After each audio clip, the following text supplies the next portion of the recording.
Godmorgen. Så er vi fandme klar til en ny pumpdag. Ja, det er det. Der er nedløftdagen. Så der er udstrækning. Ligesom alle andre træningsdage. Bare så vi ikke får nogle skader. Men der skal jeg lige huske at på den, der vi har fundet ud sidste gang med, at når jeg kører dødløft, så skal jeg køre et sæt, strække ud, køre et sæt, strække ud. Jeg falder lige må se min balle, fordi det er der, om jeg kan mærke, at der er et eller andet, der sidder i klemme. Så den der, den laver vi i dag. Men ud af det, så løb min første 10.000 km i streg nogensinde her i lørdags. Ja, det var faktisk forholdsvis nemt. Så jeg har trænet de sidste, eller løbetrænet de sidste 6 måneder, tror jeg, der omkring. Det var også på tide, fordi jeg løber altid efter mit Garmin-ur. Men på Garmin-urets appen, der kan man se, hvad den foreslår, man kan løbe 10 km, et halvmaraton og et maraton på. Og inde udover så kan man også se,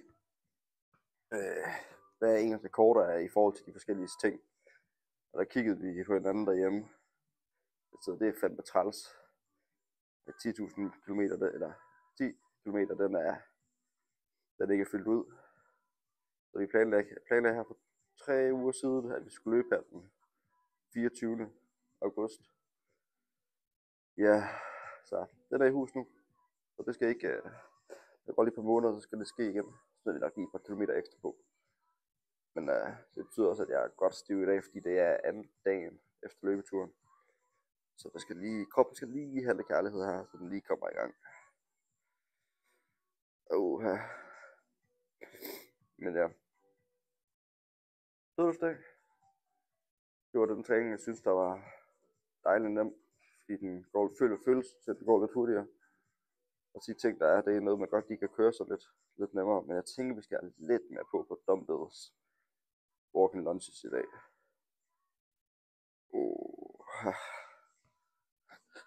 Så ja.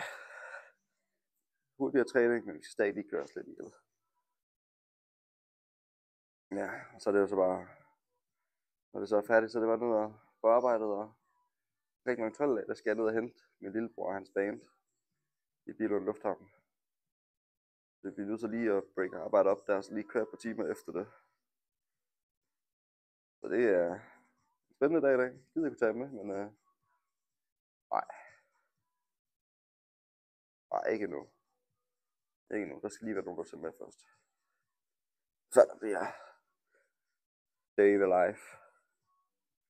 Det bliver sjovt. Og så se mig sidde foran tv'et 6 timer om dagen.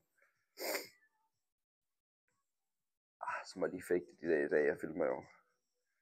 Wow, jeg løber 46 km, så må jeg sige 1 km, 2 km. Det er min krop, der siger, at jeg stopper at snakke så meget lort.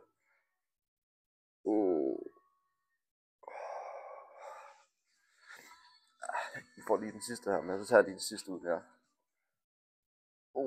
Ja.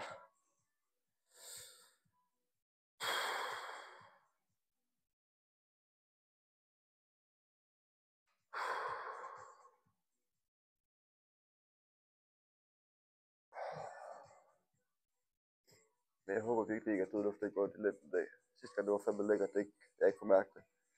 Men så plejer jeg at gå så. Vi skal sidde ned lidt lige for at få kroppen tilbage. Ja.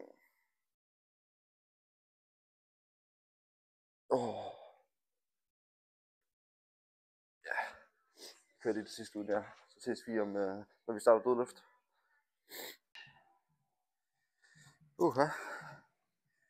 Så er opvarmningen fandme blevet færdig. Sagde jeg det for tidligt.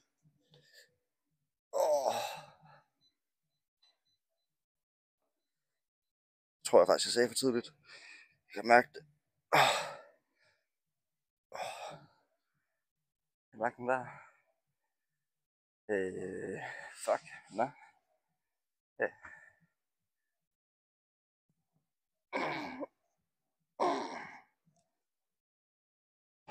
Fy for satan.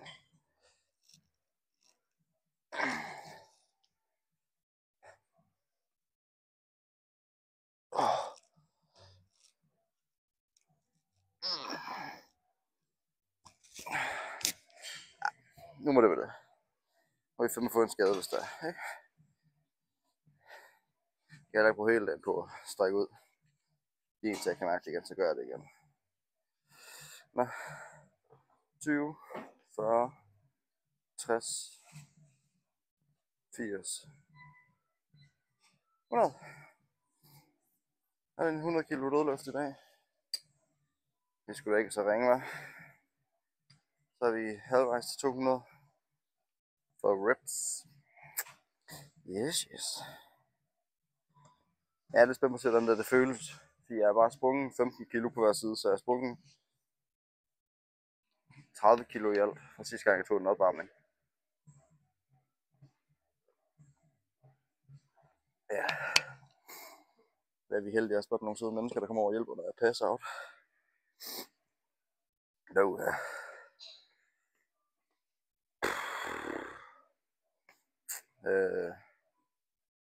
Ja. Så er det bare at prøve at køre, ikke? Jeg tænkte ikke, der er så meget andet. Ej, ja. Hvad er det, vi siger til strapsen? De skal altid under.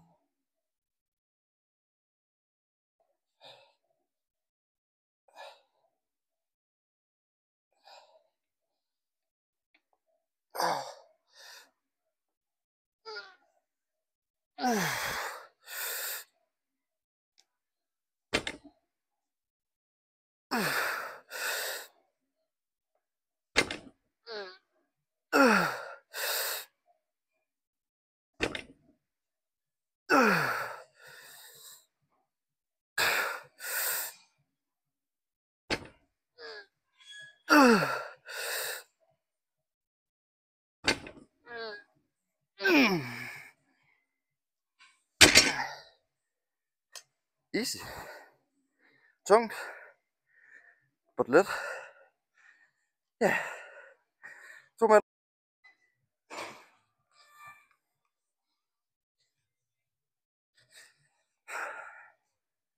Jeg står herovre. Jeg får ny vinkel, hvis jeg ved, at det er et nyt sæt. Jeg ved ikke, om I kan se det derovre, men jeg starter med at have en 5'er på hver side. Det er for at have højden op, og så jeg kan bare træne op med stangen, uden at jeg skal helt ned og køre skyllet. Efter smider jeg en 10'er på hver side. Kørte den, koncentreret spidsen. Så smider jeg en 10'er mere på, kørte den spidsen, masseret min battle. Smid 15 på, og starter kameraet. Så kan jeg ikke fejle. Så. Men det er en god, det er meget fedt det der med at lige smide en lidt vægt på, der er stor ligesom de andre, som man faktisk skal varme op, og så kan man bare smide de andre vægte udenpå. Så folk ikke slår patik op. Det er jo så sådan, det er, ikke? Men det er bare en del af gamet. Hvis det er 20'er, så er det noget easy at regne ud, men når det er sådan 5'er der på, så kan man så bare regne 15 plus 5, det er så 20, ikke? Eller er det? Det ved jeg ikke. Eller, det ved jeg godt, det er, men jeg ved godt, jeg kunne lade som om jeg ikke vidste det.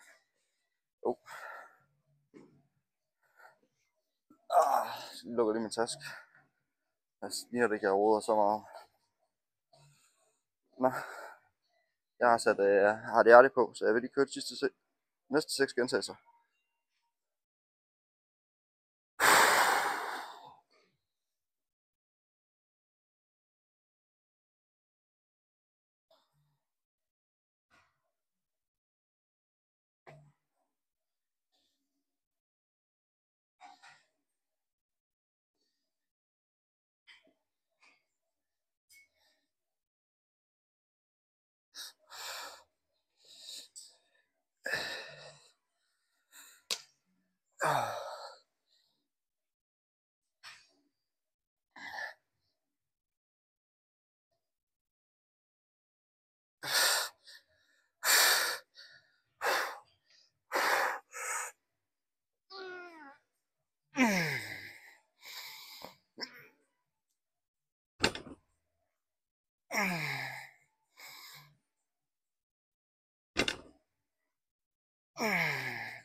ben.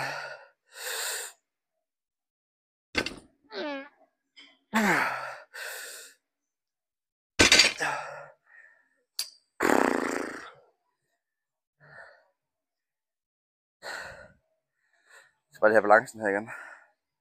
Ja. Easy. Mangler vi bare en. Og det er jo at tabe på mit min syge tripod her på tripod. Vi stiller det her, så I kan se mig på siden af. Ellers så får vi ikke fået nogen med i baggrunden derovre. Det gør sådan der. Ja, med de overlevet sådan. Jeg gider ikke gå ind og spørge folk, om det er okay lige med. Hvis jeg kun undgå det, så gør jeg det. Og sådan der, ikke? Det må det være. 4-5 ikke bedre.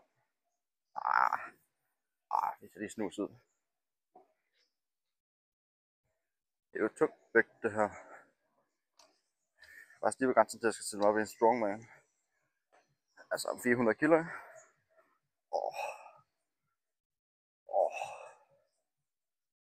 Nå. Sidste sæt. Det er bedste sæt. Jeg har 6 gentagelser, bare 600 kilo, jeg skal løfte op og ned. Så det var 1200 i alt. Ja. Nå. Nej, det er det.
Fuck bakspejl, det er bare en fucking banger. Nå. You know the drill. Når man træner, fuck min skinneben egentlig. Når man træner, så skal der stå nederen her og tømme vægtene. Men det er sådan der. Jeg er så heldig, at jeg bliver sådan et sted her, hvor jeg bare kan pille på herovre.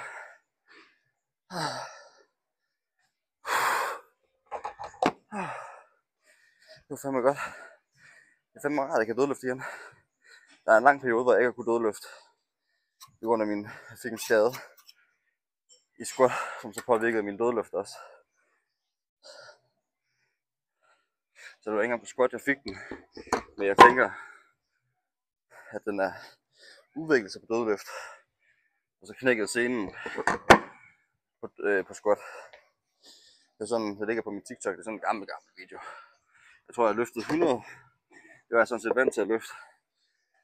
Så da jeg skulle falde fra bunden af, og var jeg op på et eller andet sæt på et eller andet rep. Jeg bare mærke. Hvis jeg bare sagde, og så skulle jeg bare op. Jeg gik til fysioterapeut. Og var der, 17 gange eller sådan noget, for at finde ud af, hvad fanden det var.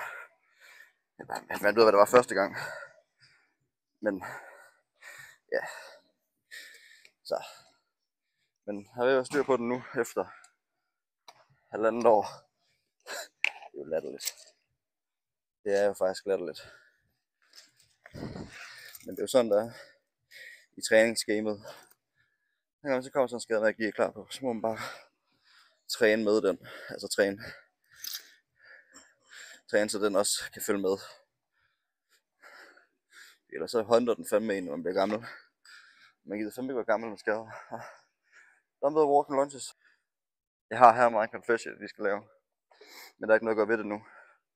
Jeg kiggede planen, jeg skulle køre 8 gentagelser af den der fucking dødløft der. Men det bliver det fandme fucking ikke til. Det kan jeg godt sige. Men jeg har fået halven herinde for mig selv.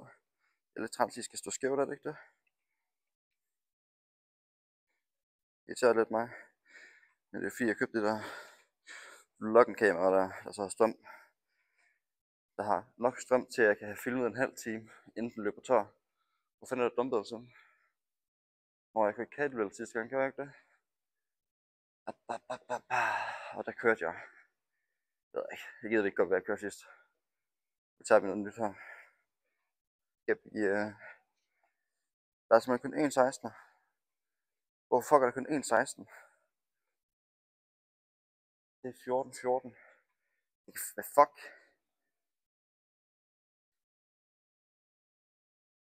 Der er kun 1.16. Er det der skørt, er det ikke det? Nå. Må det jo være 14? Jeg tænker også, det er rigeligt. Ja, vi har lidt for os selv, så jeg tænker, at jeg starter om bag jer, så kan I se med en kamera, når jeg vælter. På et eller andet tidspunkt, så kan jeg lige ringe efter ambulancen og sige, at han nok stadig ligger der. Jeg skal have 10 skridt på hver ben. Det må sikkert passe derop til. Ja. Skal vi køre den her uden straps? Jeg har brug for lidt underarm, jo.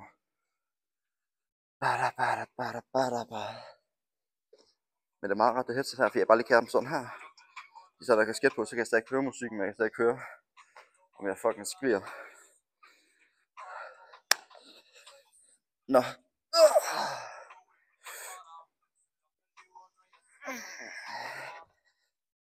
2, 3, 4, 5, 6, 7, 8,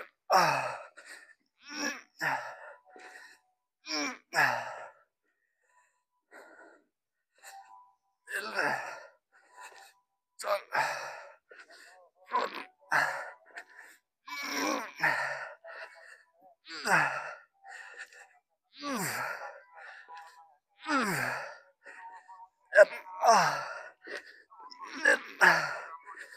20.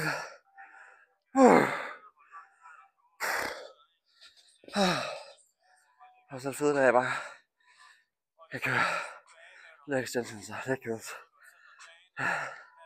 derovre.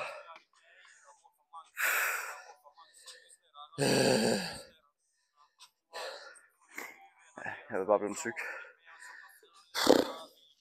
Ja. Jeg skal lige have mine watch, vi smykker for, ikke? Hvorfor er det, du går med dem altid? Fordi det føles federe. Ud af det mål og alt muligt pis. Men smykker jeg har fået min kæreste. Så dem skal gås med lige så meget som de kan. Og hun er bedst sød. Jeg har ret dem til, så jeg kan træne med dem. Så de er så dejligt løse nu, det er perfekt. Men jeg kan se, normalt når jeg gør det her, så plejer de at falde herned til. Det var helt perfekt, at jeg lige fik lidt ekstra på. Min plan var, at jeg skulle på, når jeg skulle træne. Og der får man sådan et lille punkt på underarmen, uden at hvad have det eller ej. Nå, ses om et minut. Tiden går alt for langsomt. Nå, anden sæt. 10 på RV'en. 14 kilo. Det er sgu da meget fed vægt, det her der. Det er jo meget fede designsmaskiner, det her. Jeg kan godt lide læder, men jeg kan ikke lide det der med, at man skal sige klik, klik. Jeg synes, at det er lidt en skam. Nå.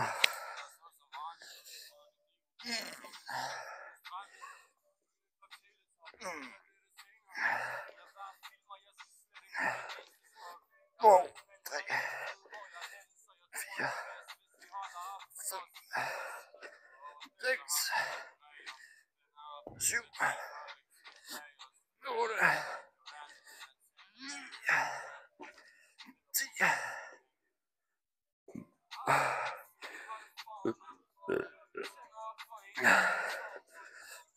11, 12, 13, 14, 15, 16, 17, 18, 19.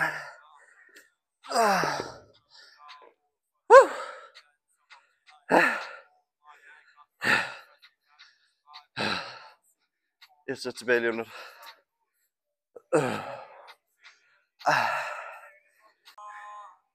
Fuck, hvor er det bare banger og sidst, altså. Hæft, man bliver da aldrig træt af hans musik. Jeg er rimelig sikker på, at han ligger første eller anden plads på...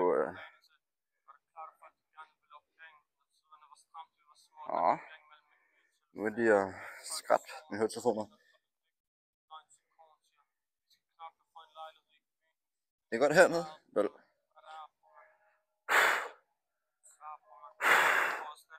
Ja, 2 stykker.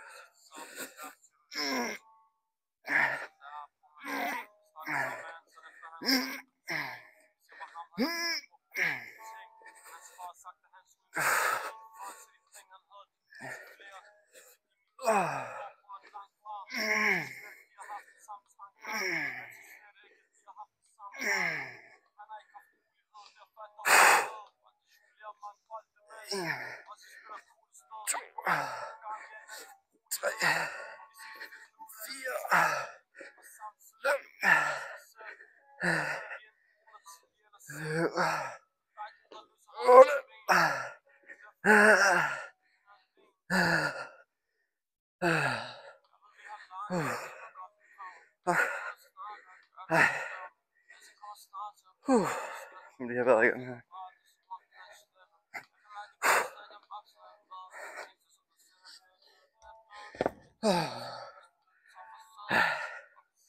Det er som mennesker. Videre. Det fedeste ved at track det med løfter, det er, at jeg kan godt se, at jeg har taget til nummer 10.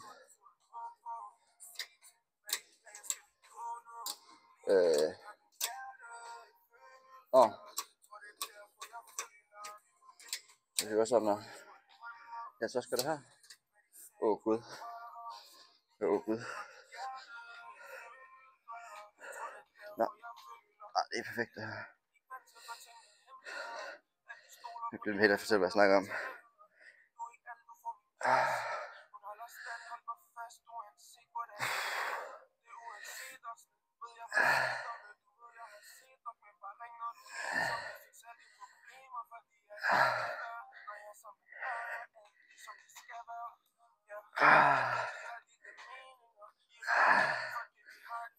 Jeg glemte til at slutte der. 2:14.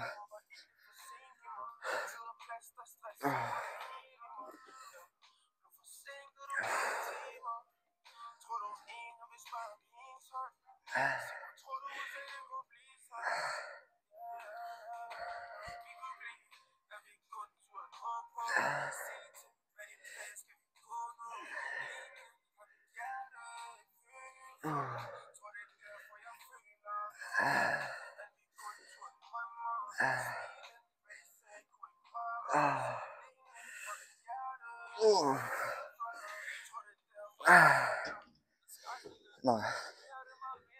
Det er fedt at track sine ting, hvis man er i tvivl. Så kan man bare lige ned og kigger. Jeg skal lige lidt ned fra mig i det her. Kan jeg ikke gøre det? Jamen da. Vi kan bare gå ind og se. Fordi nu kan jeg simpelthen sidste gang jeg havde dødluft af. Jeg skal gøre nummer 10. Hvad er nummer 10 på den her? Det er den, der hedder 10. Så kan vi gøre sådan der. Jeg kan ikke køre på den her i særlig lang tid. Jeg har kun 2 niveauer tilbage. Jeg sad allerede og overvejede, at jeg skulle prøve op til 11'eren, var fordi jeg følte som pænt for lidt. Der på 10'eren. Men det er ikke problemet nu.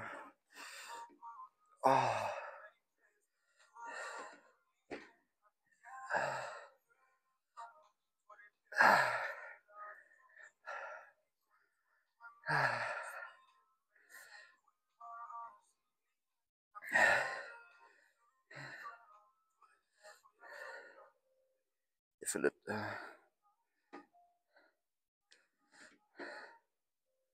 Ja, vi må lige køre den her facet her færdig her. Jeg er kæmpe tilhænger af, at man kører det, man kender. Vi gør sådan her. Nej, det kan vi ikke. Jeg skal have benet heroppe. Sådan der. Ja, det er 2.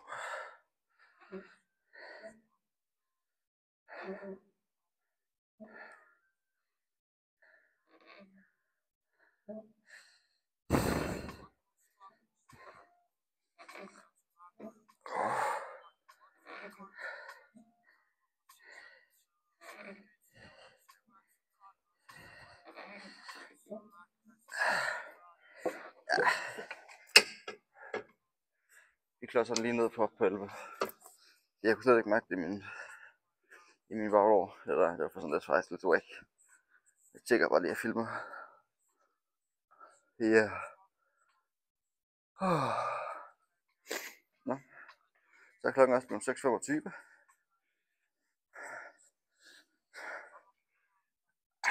Vi tager os lige det her. Alt er inde, ud over 12'eren. Perfekt.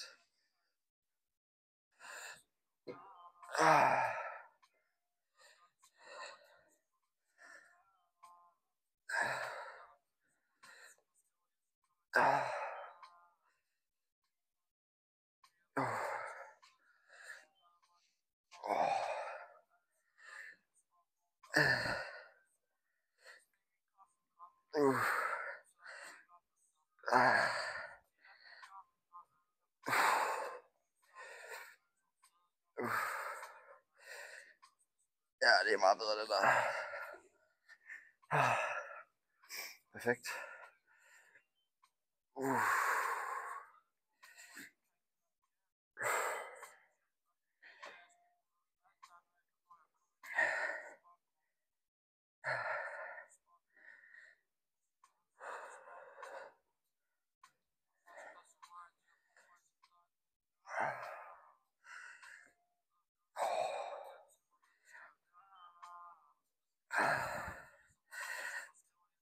Ja, det er meget bedre det der. Perfekt. Du har en mere deroppe bagefter. Den her skal vi også lige have på 11. Det har vi allerede. Hvor har vi det? Klikkede af det, inden jeg gik. Gud. Nå, vi starter lige med et trælsebenet her. Det der bare skal gemmes væk. Ja, meget bedre.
Der er en tilbage på far.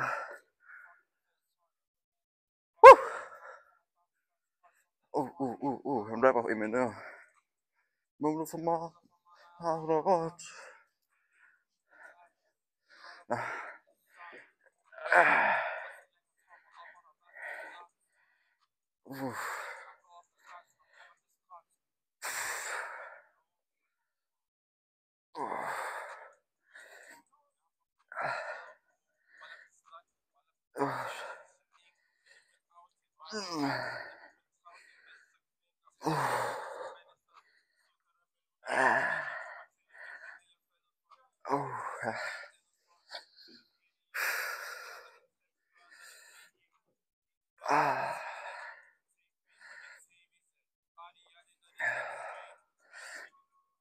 Uh.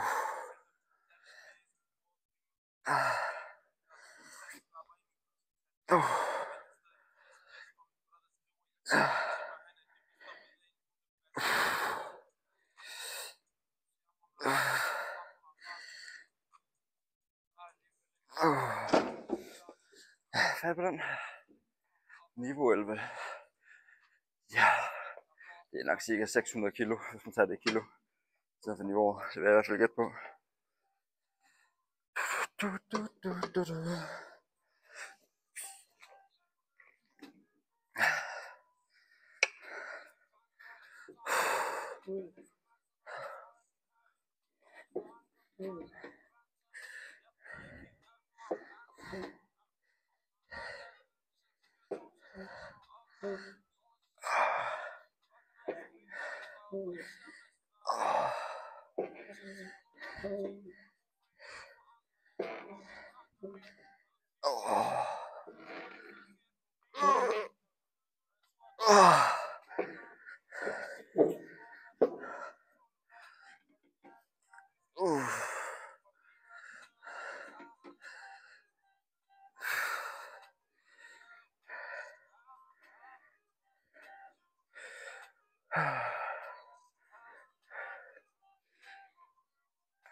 Voilà.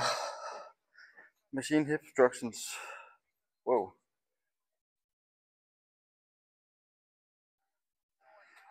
Det skal jeg med. Nej. Sidste år. Jeg havde glemt den enkelte øvelse. Altså standing calf raises. Standing calf raises. Men de har ikke sådan en stående heroppe. Sidste gang jeg købte hack squatten, det var noget værd lort. Nu kan jeg se den her fri, så nu kører vi den lige her på. Og lærer til at sidde rigtig der.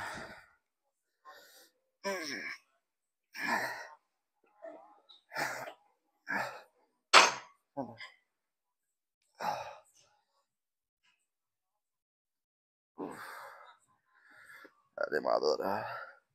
Det er ikke ligesom en standing calf raise, men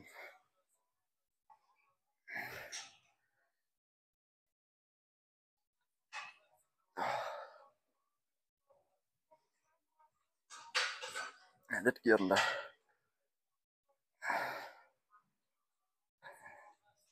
Jeg har bare ikke en ben, der gider mere nu.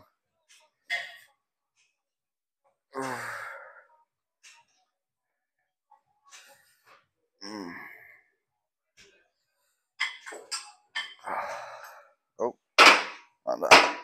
Ja. To med dem. Kom her. Kom her. Kom her. Kom her. Nu her. Fuck me, så er det op.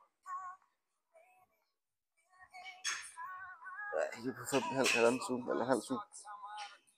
Det er derude igen. Jeg håber, I kan se mig.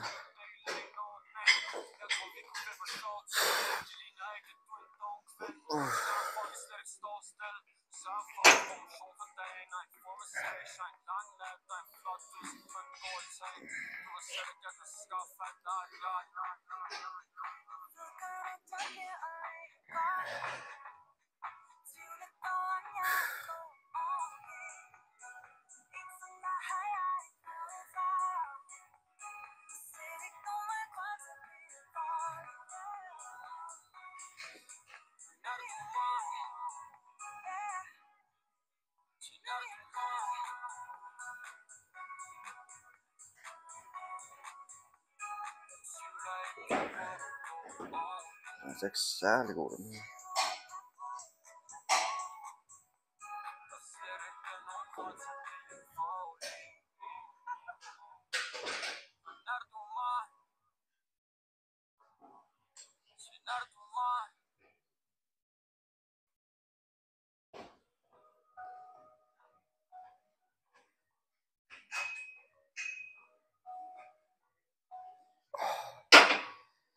Ja, vi kører lige den sidste uge her, fordi den er tænker ikke, den er sådan særlig spændende. Der er ikke SMR eller ingenting, det er bare... Ja. Yes, det er nu planketidspunkt. Den er sat på tømt, den her, den gider vi ikke lege med. Jeg kan passe på min tynde tøsehåndled, jo. Eller underarm, eller jeg ved ikke. Men hvordan fanden kan jeg finde der? Så skal man nok være 2. Så skal man gide snakke med mennesker. Det gider jeg ikke. Nå, 20 sekunder uden væk. Det giver også mere end ingenting.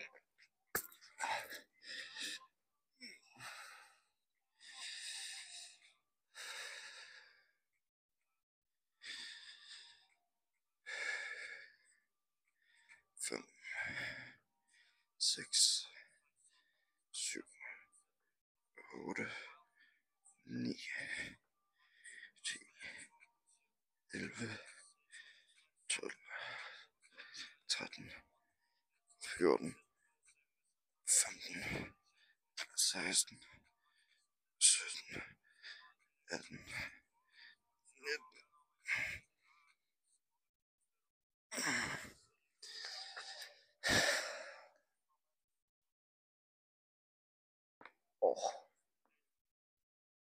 Ja, det må give et eller andet. Jeg kan godt mærke, at jeg ryster, men det er bare kroppen, der sker. Jeg gider fucking ikke være i den stilling her. Ja. Jeg gider ikke til at stå og lege med vægte. Ikke endnu. Vi tager lige den her, så må vi lige lave en research på YouTube, så hvordan fanden vi lige kan gøre det. Men ja, vi er jo fandme kun i gang i en time eller hvad. 10 minutter nu. Ja, nu gider man heller ikke mere. Jeg vil man da gerne snart have sin morgenkaffe.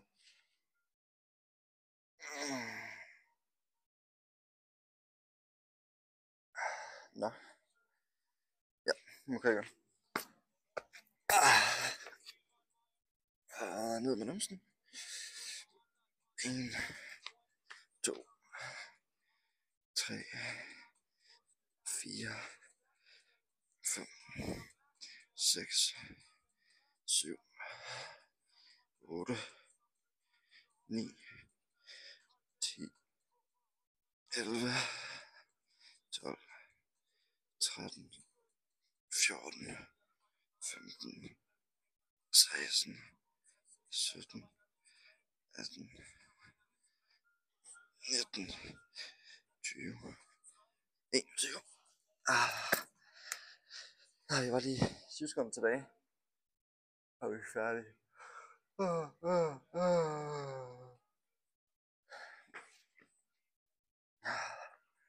Yeah. Det var nu faktisk en lækker træning i dag. Det er ikke ligesom sidste gang, vi kørte overkrop, for vi blev nødt til at fejle alle ting. Den her der var vi faktisk bare overrasket. Så hele min krop, krop og led har nok bare været træt sidste gang. Jeg tænkte sådan, du må fandme ikke lufte det, du plejer at gøre. Nu skal du have en trælstræning. Det er godt at have en.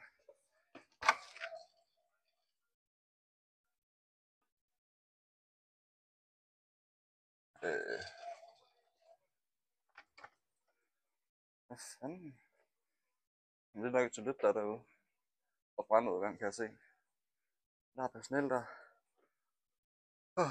Jeg kan ikke huske, hvad jeg snakker om det. Ja, nu er min 200 mg koffein, der bare forsvundet på min krop fuldstændig, var. Nå, 20 sekunder. Færdig.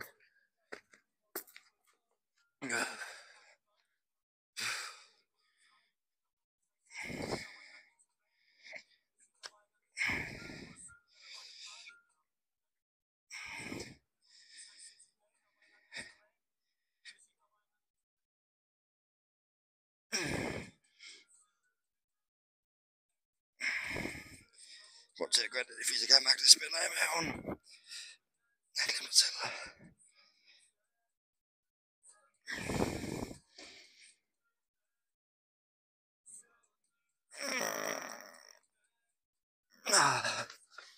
må fandme være 20. Wow.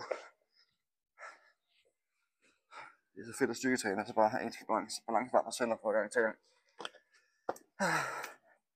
Ja. Vi ses når en gang. Filmer et farvelklip alt for sent. Men indtil videre, tak.